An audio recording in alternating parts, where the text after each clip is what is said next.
Peace of Mind with Ken Pope. As a parent of a child with a disability or special needs, you need to navigate the complex legal issues of providing continued care and quality of life for your child.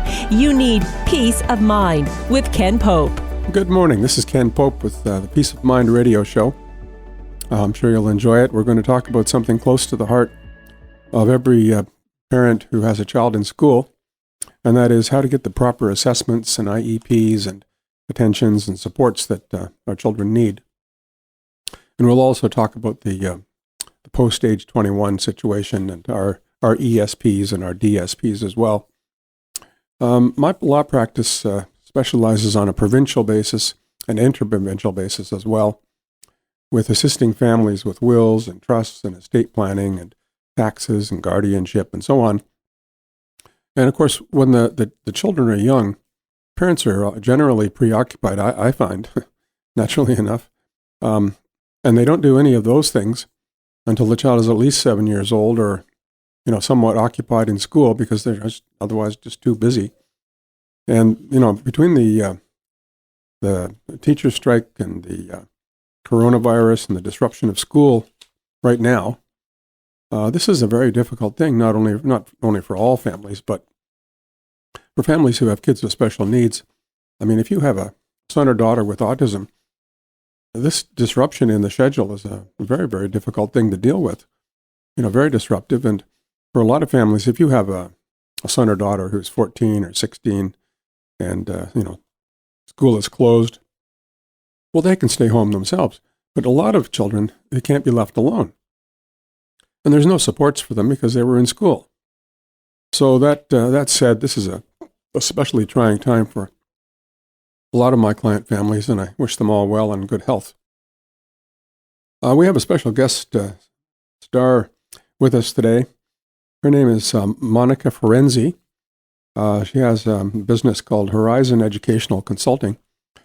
And for many years now, she has a long educational background. But more recently, last certain number of years now, she's been assisting families with one of the big bugbearers, and that is you have a child, they go to school, they have certain behaviors or certain issues, difficulties. The teachers alert you to these things. Perhaps there's disruption in the classroom. Perhaps they're blaming your child for the disruption. And you're trying to come to grips with these things. And so the child is in grade 1. And of course, you need some assessment to see what's going on. Far too many children, in my humble opinion, are diagnosed by teachers, which, especially boys. And I think that people need proper assessments and they need proper IEPs and they need the supports that they deserve. And that's what Monika specializes in. And it's very gratifying for me to be able to speak with her. We've just done a webcast, which will be somewhat similar to this radio show. If you'd like a copy of that webcast and the PowerPoints, feel free. Just contact the office. Contact Karen at kpopelaw.ca or .com, sorry. And she'll be happy to send you the recording, the link to the YouTube, the link, and the PowerPoints, both for myself and Monika. Monika, how are you weathering this at home? Are you self-isolating or what are you doing? Yes, thank you, Ken, for inviting me. I am at home. My practice is a home-based practice, and I see clients either in my home or in their home or often at schools with meetings. So it hasn't made a huge impact in the way that I do what I do in my daily work, but it certainly has for the families and clients that I do serve. Well, that's excellent. And it's wonderful to be able to assist people remotely or on the time schedule that they have. Because, of course, it's very interesting to me because, if a parent will make an appointment to talk to me or perhaps to see me, and something comes up, and it's always something to do with the child. It's not like they somehow just wanted to, blow off the appointment. It doesn't work that way. So it's really wonderful that you and I can both deal with all these clients remotely as well.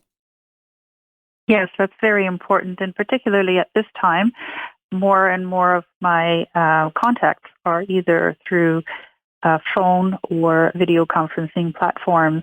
And that has been hugely comforting to some of the parents who I have concerns with, who will not be able to access respite services in their home for them to get a break if they have a particularly high needs child and very demanding on their time and their capacity as a parent.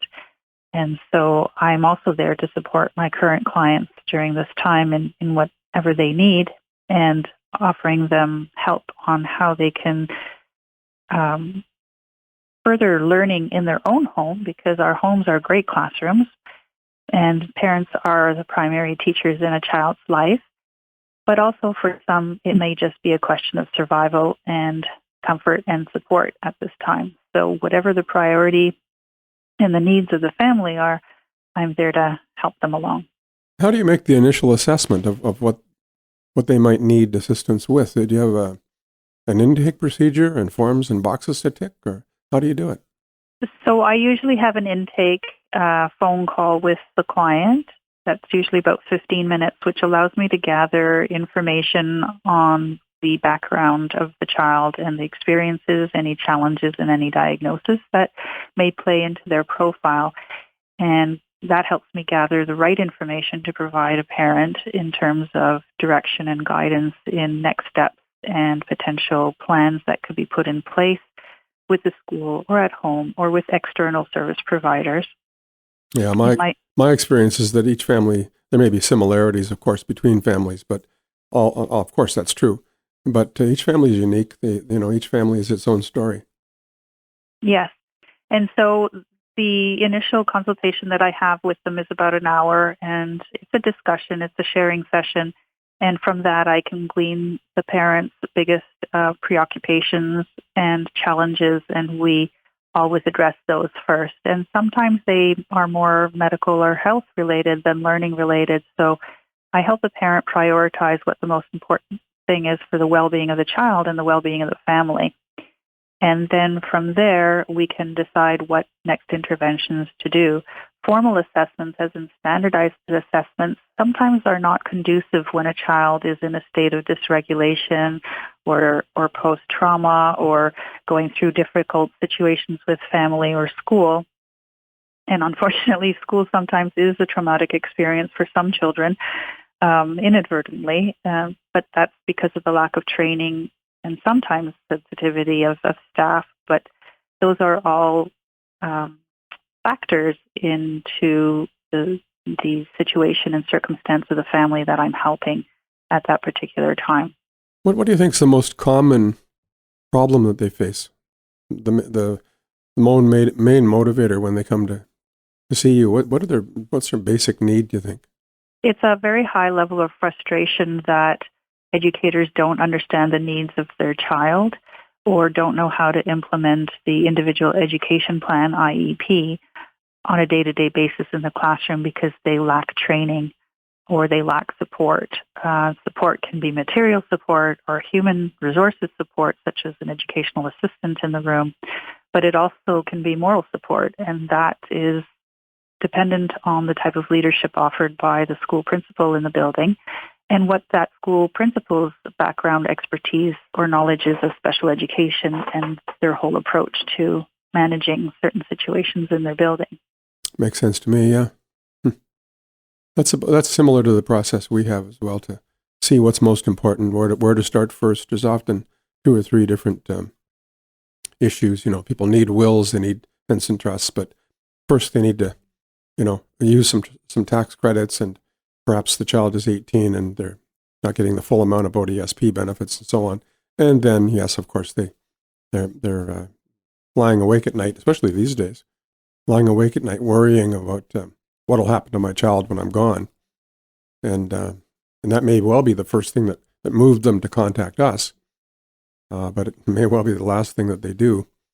The parents that you work with, would they mostly be people with children with cognitive issues or learning disabilities, or what would you say is most common? The primary grouping of my clients are parents of children on the autism spectrum. Oh, I see.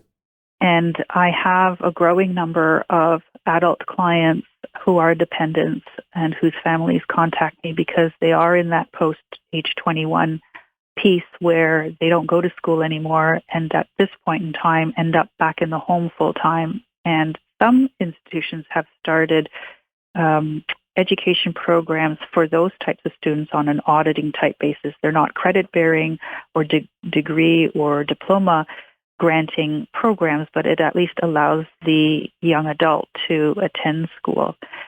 But I am also concerned, and when I see a youth in that age group where they're finishing off their schooling years from 16 to 21, I also inquire about their ODSP and whether they've made applications and setting up their future for them. And so I've been very lucky to have met you and know your services because it's a critical element for my parents that they don't often think of. And I do make that part of my intake. And I am astounded at the number of families who don't have a will in place. And I often present that reality to them. You know, what if something happens to you tomorrow? Who's taking care of your child? Who's gonna get the SSAH funding and the OAP funding if you're not there? And the blank look and fear on their faces prompts them to take action in that area as well. But you are right; it's often at the very bottom of their list when I think it should be very much at the top because anything can happen from one day to the next. Yeah. Well, you know, my experience is that as far as all of these things happening, you know, it's a moving picture for the families, you know, as the child gets older and they move from primary school to middle school to high school. Each time there's a change, there's new hurdles, new barriers, new things to learn, new people to meet, new obstacles to overcome. And they're very busy. That's my experience. Yes, and sometimes these changes happen mid-year. It didn't used to happen that they would change personnel out in the middle of a school year, maybe 10, 15 years ago.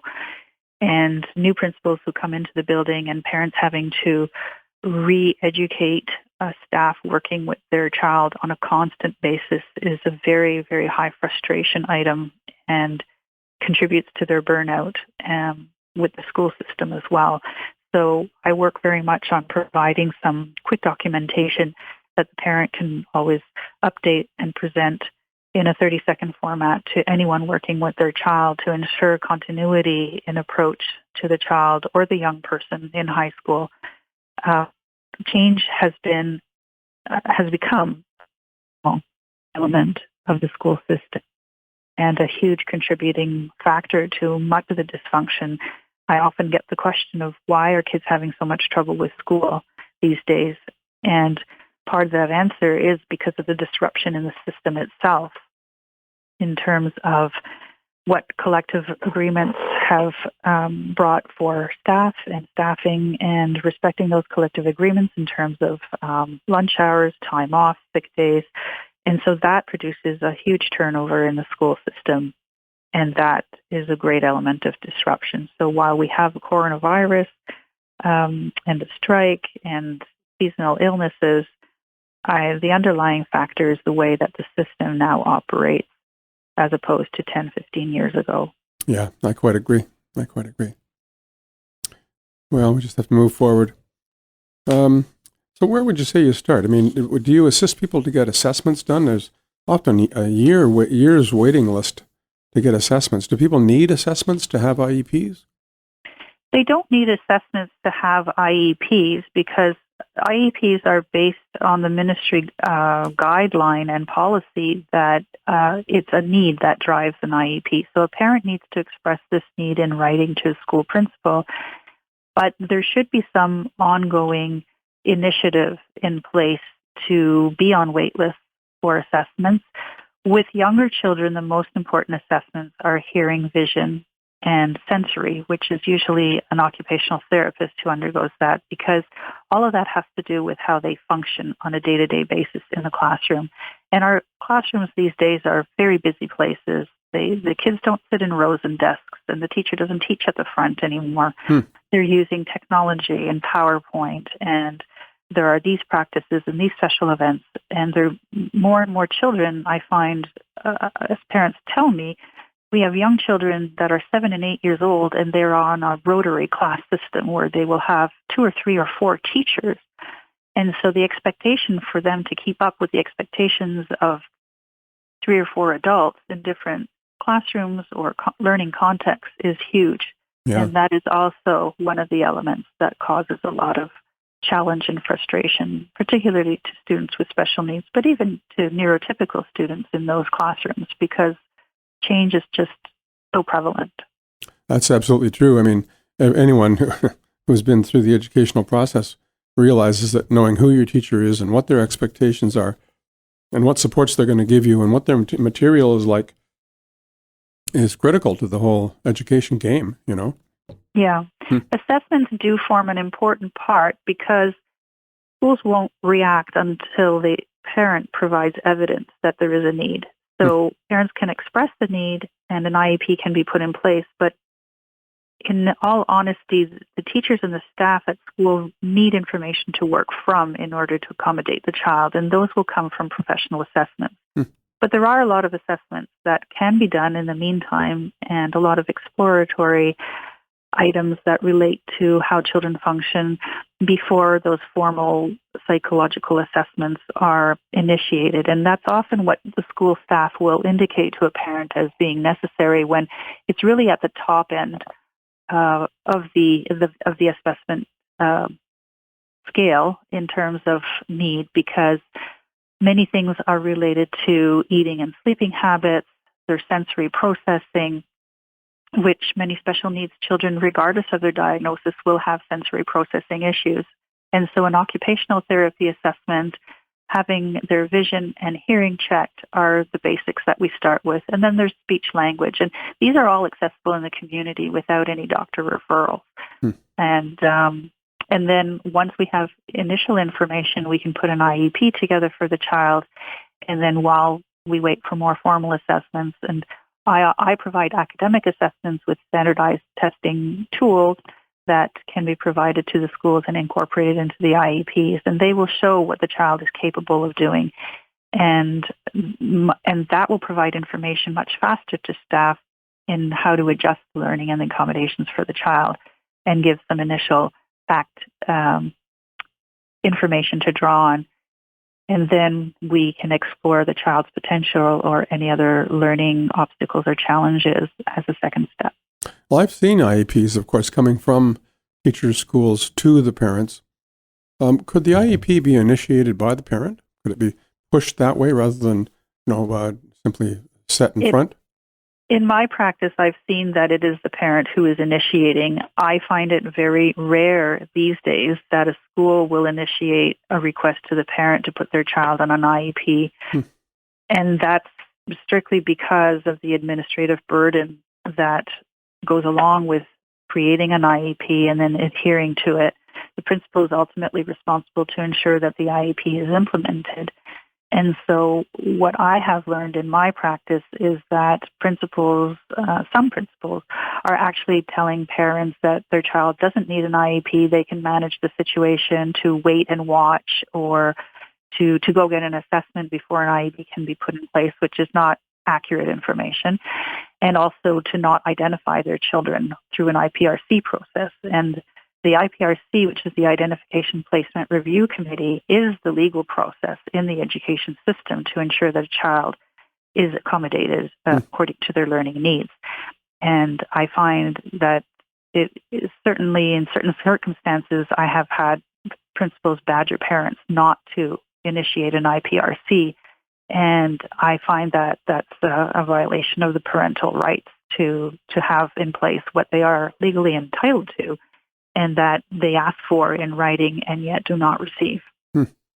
If a parent wanted to find the simplest method to contact you to ask more questions about that, how would they do it? Would they go to your website or send email, or what would they do? Yes. If they go to my website, which is Horizon Educational Consulting, they can send me a message. My phone number is there as well, 613-612-6842. And I would be happy to help them out and provide some information and resources for them to alleviate whatever tensions or challenges are presently being faced by them with the school situation. I'd like us to discuss for a while. We have another roughly 10 minutes. I'd like to discuss what happens when children turn 18, age 21, and so on. So I'll say a few things, and then if you'd be kind enough to come in and make comments as well. So when a child is approaching age 18, the parent should apply for the child normally, if this is appropriate. They should apply for ODSP, Ontario Disability Support Benefits. And at that point, they could be in school, and they could continue in school, for example, until they're 21, high school, in appropriate cases. And they could also receive provincial benefits, monthly benefits. They would get $8.96 or $11.69 a month financially, and they would have drug and dental coverage and certain other supports.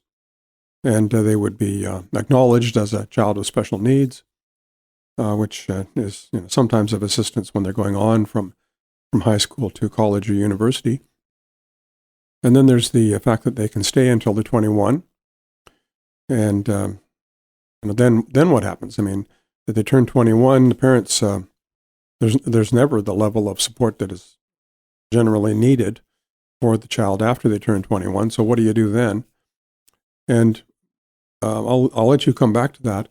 And one of the most common questions I get is that when the parents and when the child is younger, they're debating whether to set up an RESP, which you should, I think, and then if the child is approved for the disability tax credit, should they have an RDSP, and do they need both, or should they have both?